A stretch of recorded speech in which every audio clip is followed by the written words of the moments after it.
Hello, dear students, and welcome back to the social science classes for class 8th. Today, I am going to provide you the fifth chapter of civics, that is the judiciary. Okay, so in this part or in this video, we are going to learn the fifth chapter of civics.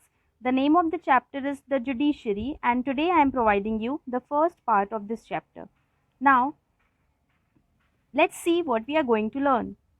So students, as we are knowing that the Indian government work on the basis of three organs, that is legislature, executive and judiciary.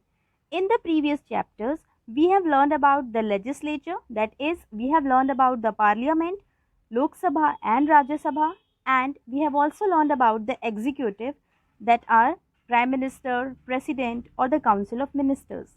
In this part, we are going to learn about the judiciary. Okay, as we are knowing that what is the work of the legislature, the work of the legislature, that is the parliament, is to make changes or make laws. What is the work of the executive? The work of the executive to enforce those laws. Okay, now we are already knowing that what is the work of the judiciary. The judiciary is having the power to make judgment on law. If judiciary find out that someone is not doing its follow the law properly, that means now there the work of the judiciary starts. First of all, it is important to know what is judiciary. Okay, so what is judiciary we will see first. As we are knowing or we have learned about rule of law in the previous chapter. What is rule of law? All of us are knowing that in India everyone is equal before law and everyone is abide to the law. Okay, so what happened if someone will not follow their laws properly? So for that we are having judiciary. Okay, so what is the work of judiciary? To ensure that the rule of law, okay, is following or not. We have a judicial system, and the judicial system of India is comprised of the mechanism of courts. That means in India, courts work for the ensurement of the rule of law. That means in any situation, if an individual or a citizen of India found that their laws are being violated, or if the executive authorities or the authorities that are there to check whether people are following their laws or not, so they can, if anyone is find out not following law, then they can also go to the court, and if we found that our laws are being violated, then we can also go to the court. So for this only the judicial system is there. Judicial system is there for the insurance or for the enforcement of the rule of law properly. Okay, now what is the role of judiciary in India? Now we will learn that what is the role of judiciary. Okay, so basically the main role of the first role that I am going to explain you is the judiciary is responsible for the enforcement of rule of law in a country. That means it is a responsibility of the judiciary to check that laws are being enforced properly or not, or everyone is following those laws or not. And in case if someone is not following the laws properly, then what are the steps taken against that particular person. So as we are knowing that all people and institutions are subject to and accountable to law, everyone is accountable to law in India, that is fairly applied and enforced. Okay, and we are knowing that there is no one above the law. So the foremost responsibility of the judiciary is to enforce laws or to check that laws are being followed properly or not. Okay, the second, that means to uphold the law. The second one is, we will see what is the second one, dispute resolution. Dispute means when there is disagreement between two people, that is only the dispute. As you can see, when there is disagreement for one thing between two people, that is dispute. So the responsibility of the judiciary is to resolve the disputes between two individuals also. Now we will see that which kind of dispute the judiciary can resolve. The judicial system provides a mechanism for resolving disputes. Which type of disputes? Between two individual citizens. Okay, if there is dispute between two individual citizens, then he or she can go to the court. If there is dispute between the citizens and the government, sometimes there are issues that are related to the government. When we are not happy with the laws enforced by the government, in that case we can go to the court. So we can also, our judicial system works when there is a dispute between the citizen and the government. between two state governments. There are various states in a country, and sometimes there are dispute between the state governments also. In case there are dispute between the state government, it is also the responsibility of our judicial system to resolve that dispute between center and the state government. Now sometimes if there is dispute between the center and the state government, that can also be dealt in the judiciary system. So the foremost function of the judiciary is to enforce the laws, okay, to uphold the laws. The second one is to resolve the disputes, okay. Now we will see the third one, to protect the rights of the citizen. As we have learned that our constitution has provided us some fundamental rights, okay, and we have also learned this, that in case our rights are being violated, then we can go to the court, okay. So this is also the responsibility of the judiciary, to protect the fundamental rights of the citizen of that country. Basically, now as we are seeing, the judicial system also protects the fundamental rights of the citizen. Every citizen, we have already learned this, every citizen of India can approach, we can go to any court, we can go to either Supreme Court or either a high court, if we believe that our any of the fundamental right is being violated by an individual person or by state, okay. So in case there is our fundamental rights are being violated, we can go to Supreme Court, either we can go to the high court. So the third function is to protect the rights of the citizen. Now let's see the next one, judicial review. So students, what is the meaning of judicial review? As we have learned that the parliament or the government is having the responsibility for making the laws for the country, okay. They are having the responsibility for making the laws, but those laws should be according to the Constitution of India, okay. So what is the judicial review function? It is the responsibility of the judiciary to check whether the laws that are issued by the parliament is constitutional or not. In case the judiciary find out this, that the laws issued by the government is not constitutional or unconstitutional, they are having the right to void that law, that means to discrete that law. So in judicial review, first of all we will see, judicial review is the power of the courts. That means in India, our courts are having the power to determine whether the law is constitutional or not. The laws that are issued are kept in mind with the constitutional or not. The courts can declare a legislative act void on the grounds of unconstitutional. If the court find out that the law is against the constitution, they can legislative that act, that means they can void that legislative act, they can discrete it. The judiciary has the power to strike down particular laws passed by the government. Strike down means to end it up, if it believes that these are a violation of the structure of the constitution. So what is judicial review? Our courts are having the, or the courts of India is having the responsibility to check whether the laws issued by the government are constitutional or unconstitutional.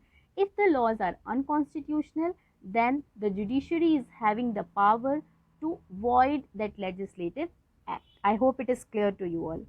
Now we will see independent judiciary. So student, if we will talk about the independent judiciary, before this I want to give you an example. Suppose that in your class, your teacher is teaching, and for a teacher, every student of the class are equal for a teacher, okay. A teacher cannot be, you all are very well familiar with the word partial and impartial. A teacher should always be impartial, that means he or she should not favor any one of the student. Like that only the Indian judiciary is made independent. Judiciary should be independent so that it can provide justice to individuals, okay.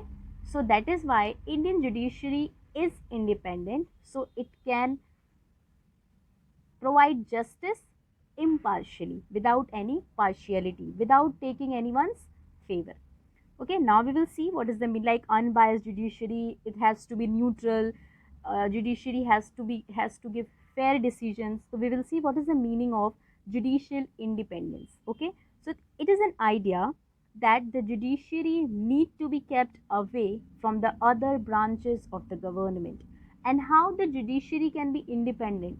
Okay, as we are knowing, there are three organs, and we are also knowing this thing that all these three organs are independent of each other. That means they are free to do their work according to themselves.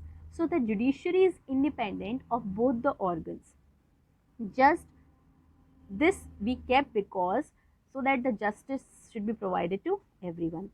The courts could not be subject to improper influence from the other branches of the government or from private interest. Justice is the most important thing in a democracy where every people is having its individual priority, individual identity. So that is why judiciary should be independent so that each and every individual can live peacefully in a country. Okay, so we will see how to ensure independent judiciary. Now this to we are knowing that judiciary should be independent so that every people can enjoy their rights properly. But how the Constitution of India ensures this, that judiciary is independent? So for ensuring this, first of all, so the judiciary should be independent from the legislative and as well as from the executive. That means that no president, no prime minister, no political party has any kind of influence on the judiciary, that means on the courts and the lawyers. So we will see this. Other branches of the government, that is the legislative and the executive, they cannot interfere in the work of the judiciary. Okay, judiciary is independent. Judiciary is responsible for taking the judgments on the basis of evidences and whatever proofs they are getting. The courts are not under the government and work independently. The courts do not work under the government. They are independent of any organ. The judges of high courts and supreme courts are appointed with very little interference from other branches of government. That means the high court judges and the supreme court judges do not belong to any political party and do not belong to any of the organ of the government. They are independent, they are free, they are well educated persons. The judges do not belong to any political party. A person should have certain qualifications to become a judge. Okay, ऐसे ही कोई भी they could not become a judge. The judges should have to be possess certain qualities, certain qualifications, then only a person can become a judge.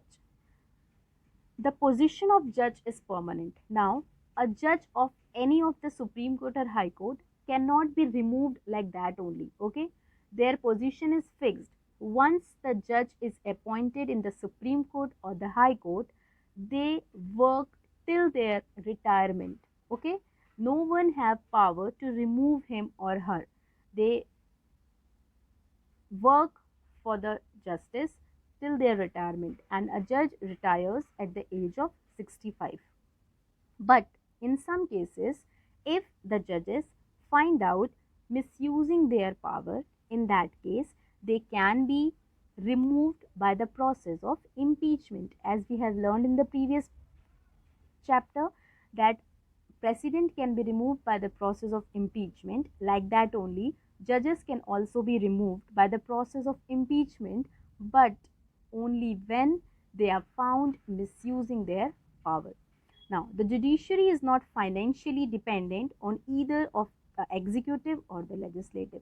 The judiciary is totally independent. For their salaries also, they are not dependent on any of the organ of the government. So like this only, the constitution tries to ensure that the judiciary remains independent and do not influence by any of the organ, whether it is executive or the legislative. I hope it is clear to you that how a judiciary can be independent. Now, court hierarchy. Now we are going to see the structure of courts in India. Okay, so on the top there is a Supreme Court. There is only one Supreme Court in India, that is the apex court. Below that there are high courts, and below that there are district courts. That means the court at the level of state, below the state, that is in the town or in a particular district. Now let's see, the Indian judiciary comprises the Supreme Court, that is the apex court of India, that is the Supreme Court of India. Supreme means the supreme authority, that is having the supreme power, more power, extra power, okay, at the apex, followed by below the Supreme Court there is High Court. Okay, there are high courts we can say, because currently we are having 25 high courts in India. In different states, every state is having their own high courts, but some of the states in India share same high courts. Okay, and the subordinate courts, that means every district of India is having their own courts. Like in Gorakhpur also we are having district courts. Okay, Kachahari, we used to say it Kachahari, that is the district court. So I hope it is clear to you. The apex court in India is Supreme Court. Supreme Court is the highest court of India. Below that there are high courts. High courts belongs to states, and then subordinate courts. Every district is having their own subordinate courts or district courts we can say, and below that there are many courts. Okay, now let's see. The Supreme Court, the High Court, and the subordinate court all are linked to each other. All the three courts are related to each other. The subordinate courts work under the High Courts. The High Court of each state works under the Supreme Court.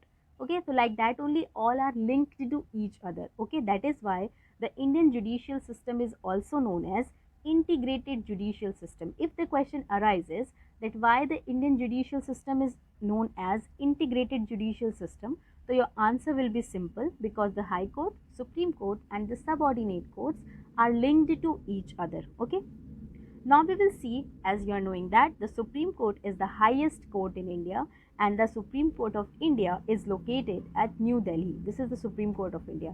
Okay, I hope it is clear to you that the Supreme Court of India is in New Delhi. Now, it is the guardian of the Indian Constitution. As I have explained you that the judiciary has the power to check whether the law is constitutional or not. That is why Supreme Court is also known to be as the guardian of the Constitution, because it is the responsibility of the Supreme Court only to check whether the laws issued by the government are constitutional or not. That is why the Supreme Court is also known as the guardian of the Indian Constitution. Okay, it is above the Indian Constitution we can say. The responsibility of the Supreme Court is to check whether the laws are constitutional or not. Now, we will learn about the composition of the Supreme Court. Okay, so Supreme Court, if we'll talk about the Supreme Court, so there can be maximum 34 judges in the Supreme Court. In your book it is given 25, okay, but there should be maximum number of judges should be 34. Currently in India there are 31 judges right now. Okay, now there could be 34 judges in the Supreme Court, and including the Chief Justice and the other judges. As you can see, 30 judges are mentioned now. So Supreme Court, the highest judge is only known as the Chief Justice of India.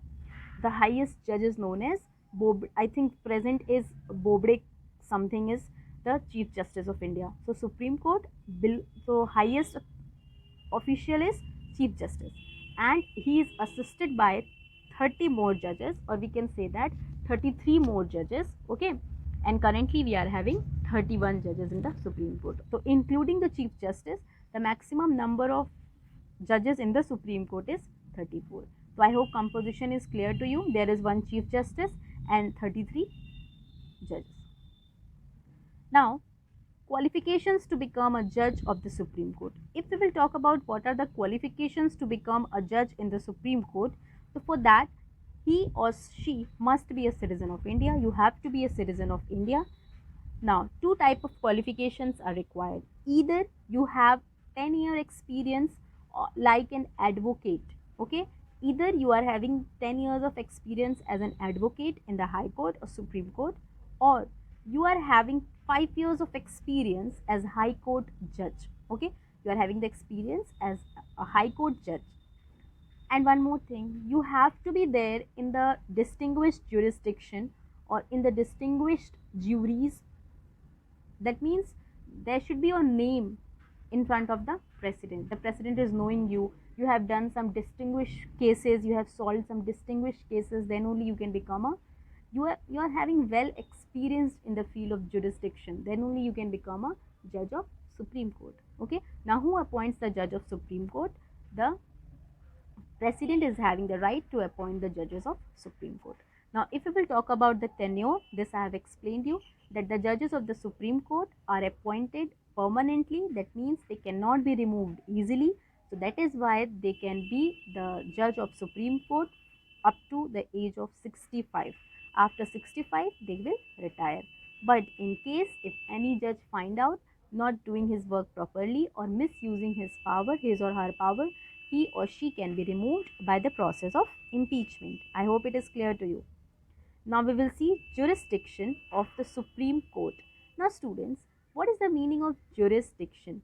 Jurisdiction means the power, the legal power, okay, the legal power or the power to take decisions, legal decisions, and to announce judgment. That is only known as jurisdiction. We can also say the power of the Supreme Court, okay.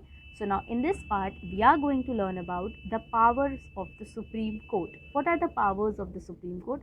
Or what are the jurisdictions of the Supreme Court, which type of decisions Supreme Court can take, or which type of judgment Supreme Court can announce, that we will see in this part.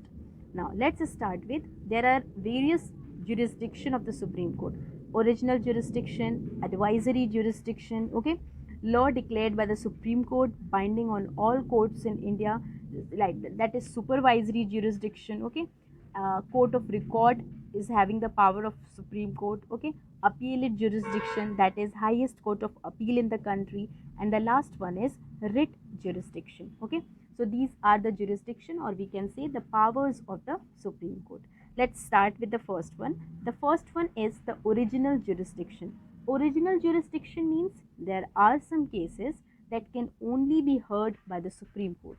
The cases that cannot be heard in any of the court leaving the Supreme Court is the original jurisdiction of the Supreme Court. That means there are some cases that cannot be dealt under the High Court, whether under the Supreme Court. There are some cases that can only be dealt by Supreme Courts. These cases cannot be initiated in any other court. The Supreme Court holds original jurisdiction over various cases. So let's see what are those cases in which the Supreme Court is having the power of original jurisdiction. First of all, whenever there is a conflict between state and center, or there is a conflict between state and state. Is it understood? Suppose that there is a conflict between two states, okay. So that the power of jurisdiction to announce judgment or to follow the case, that power is only with the Supreme Court, okay. So center state and state dispute is dealt under Supreme Court. Protection of fundamental rights. So in case an individual is find out that his or her fundamental rights are being violated, then he or she can go to any of the court, whether it is Supreme Court or High Court, okay. So this is also the power of the Supreme Court. In case if the fundamental rights of an individual are violated, then such individual can directly approach the Supreme Court. You can go to High Court also, or you can directly go to the Supreme Court also. Now, transfer of cases from one lower court to another lower court in the case of great importance. Sometimes there are some cases that needs greater importance. Like this time, there is one case of Sushant Singh Rajput's death, okay. So firstly, that case was under the jurisdiction of state courts, that is Patna High Court, but later on, for that, his parents jurist or appeal in the Supreme Court. So that case goes to the Supreme Court. So basically that is a case of special or great importance. That is why it is dealt under the Supreme Court. So whenever there is a chance of the transfer of case, when a lower court transfer the case to the Supreme Court, when it is of great importance. Interpretation of the Constitution. Now, cases related to interpretation of the Constitution are exclusively handled by the Supreme Court. That I have explained you about the reviews, okay.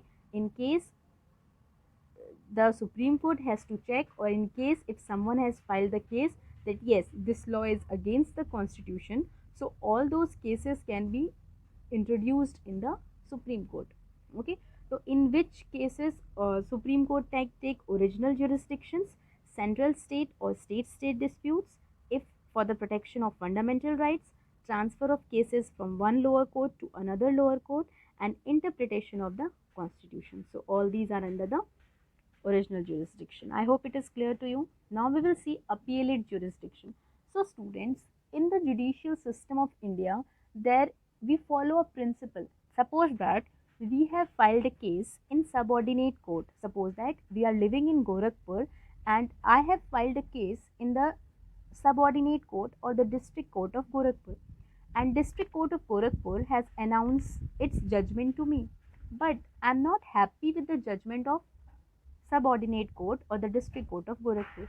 Then what I will do, I will appeal again to the higher court. That means now I will go to the high court of Uttar Pradesh. Okay, now I will go to the high court of Uttar Pradesh. Suppose that Uttar Pradesh, the high court of Uttar Pradesh has also announces the judgment, and this time also I am not happy with the judgment of high court.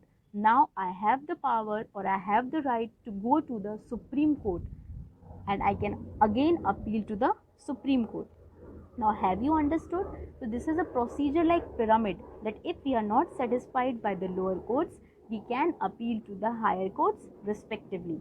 So like that only, appellate jurisdiction means the power to handle the cases on appeal against the judgment delivered by any court in the country. Okay, so Supreme Court can take decision or take appellate jurisdiction in any of the cases, whether it is criminal case, whether it is civil case, or whether it is constitutional cases. Okay, whenever high court is unable to handle or wants Supreme Court to handle an important case, then it sends such cases to Supreme Court.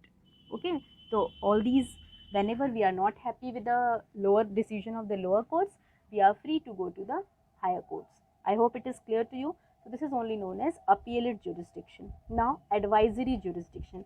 If we will talk about the advisory, so the Supreme Court is having special power, and that special power is the advisory capacity. The Supreme Court is having the capacity to advise the president. Okay, so as you can see, the president and the Supreme Court are like friends.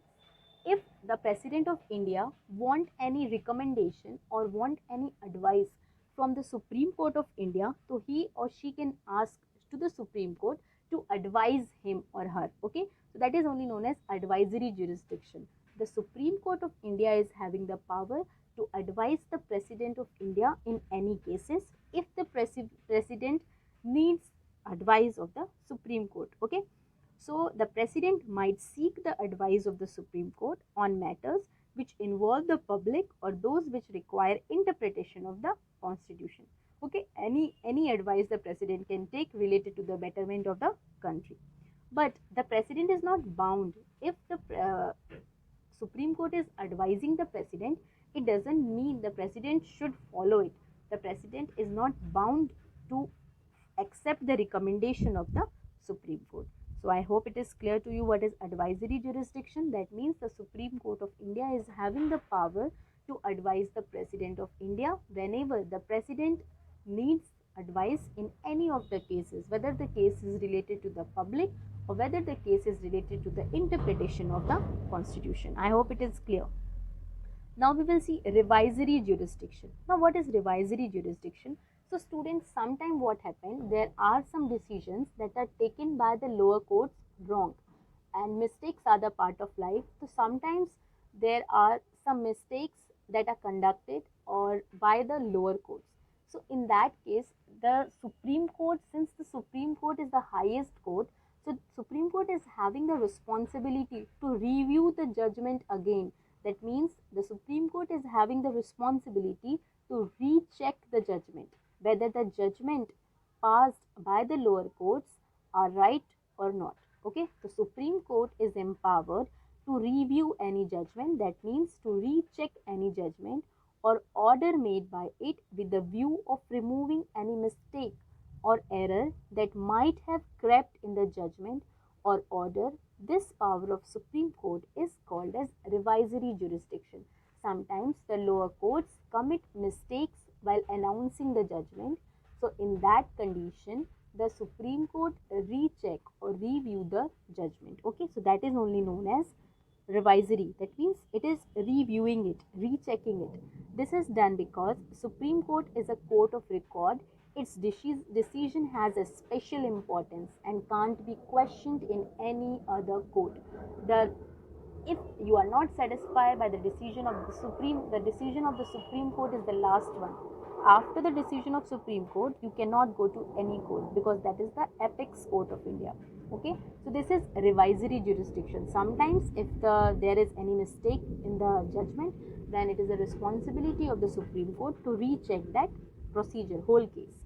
Now we will see the next one, that is judicial review. We have learned about judicial review earlier only.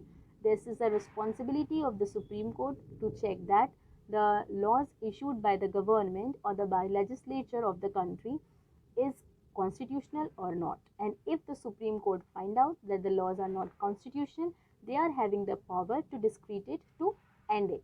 Supreme Court is the interpreter of the Constitution and its decision is final. It is the guardian of the Constitution. It has the power to review laws passed by union or state legislatures. If the law is found against the spirit and provision of the Constitution, then the Supreme Court declares such law ultra vires or null and void. That means useless laws. This power is called as judicial review. That means our Supreme Court is also the protector of our Constitution. It we can say that it restricts the legislature to issue any unconstitutional law in India. So you are knowing that how all these are interrelated to each other. They are binding each other's power. They are restricting each other's power. Whether it is executive, judiciary and legislative, all three works independently, but after that also they are having the power to restrict the power of individuals, to restrict the power of various organs so that they do not become dictators. Administrative and supervisory functions of Supreme Court. So students, as I have explained you that Supreme Court is the apex court, is the highest court. So all other courts are under the Supreme Court or works under the Supreme Court. So basically all the officers and staff of Supreme Court are appointed by Chief Justice of Supreme Court. The Chief Justice of Supreme Court is appointed by the President of India and other judges are appointed by the Chief Justice. Supreme Court decided the conduct for the advocates and persons appearing before it. Okay, conduct means how an advocate should behave. Okay, proceedings and all these are discussed by the Supreme Court. It decides the fees for the particular proceedings in the court. As you are knowing that whenever we file a case in the court, we have to pay some fees. We have to pay the fees for the lawyers. Okay. So one more thing, we are having, I will explain you PIL later also. I will explain you in detail, but here I am explaining you. Students, we are having the right to go to the court whenever we feel that our rights are being violated. But in reality, the procedure of going to the court, of filing the cases in the court is very expensive, and the illiterate section of the India or Indian society cannot be able to do this much. Okay, so for that only they do not access to the court because they are illiterate also, because they are not having that much money also. Okay, so that they can invest for filing the case. People used to say that na jitne mein case ladenge utne mein kuch aur karenge. So because lots of money invested for any case, so for that only the people, those who are illiterate and those who are not having that much money, they were not able to go to the court. So for that purpose only there is PIL, that is public interest litigations. Okay, there are some person, suppose that I find out that there are poor people, those who are not having houses also, those who are living in poverty. Okay, so for them I can go to the court and file a case on behalf of those poor people. Okay, so that is only public interest litigation. That means there are some people, those who work, or we are having the right to issue a case for other needy people if they are not able to file a case in the court. I hope it is clear to you. Okay, so that is only known as PIL. So this is also the function of the Supreme Court, to deal the PIL cases or the cases under the PIL, that is public interest litigations. So I hope it is clear to you. The next one is court of record. When I was explaining you history, at that time only I have explained you that the British officials started noting down their official documents, or they started keeping the records so that they can review those records in the future whenever there is need.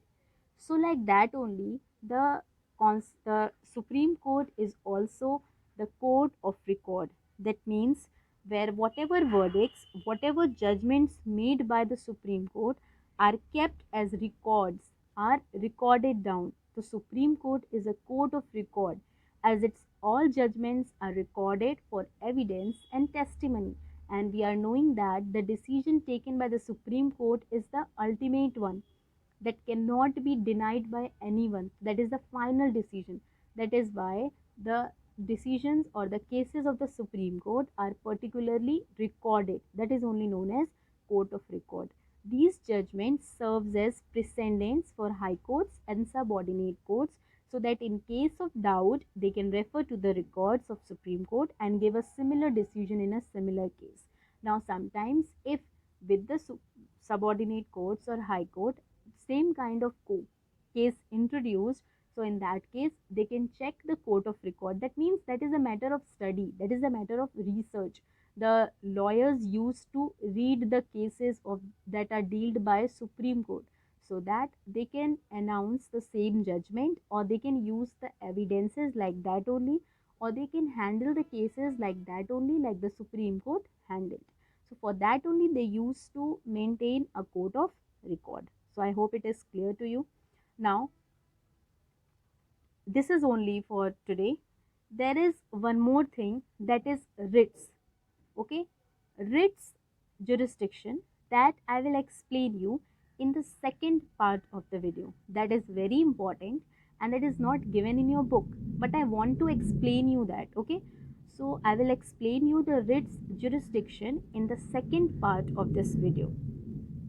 So I hope this much is clear to you. In case if you are not able to understand any of the point, first watch the video, read the book, you will be understood everything. But if after that also if you are not able to understand, you can ask me through the comment box or to the WhatsApp group. So I hope the chapter is clear to you. This is all for today, students. Thank you.